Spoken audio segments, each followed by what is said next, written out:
అబ్బాయి పేరు రిహాన్, వయసు 9 సంవత్సరాలు. పిల్లలతో పాటు బయటికెళ్ళి ఆడుకోవడానికి టపాకాయలు కలిసి ఒళ్ళు మొత్తం కాలిపోయింది మా అబ్బాయికి. మా ఇల్లు గడవడం కష్టమైపోయింది.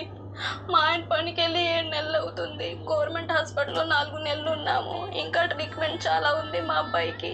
కన్ను ఆపరేషన్ 2 సార్లు చేశారు మా అబ్బాయికి. ఇంకా కన్ను కనిపించట్లేదు. ఇంకా చాలా ట్రీట్మెంట్ ఉంది. ఎవరైనా వచ్చి సహాయం చేసే వాళ్ళు అయితే కొంచెం సహాయం చేయండి మా అబ్బాయికి. అందరికీ రుణపడి ఉంటాను మా అబ్బాయికి సహాయం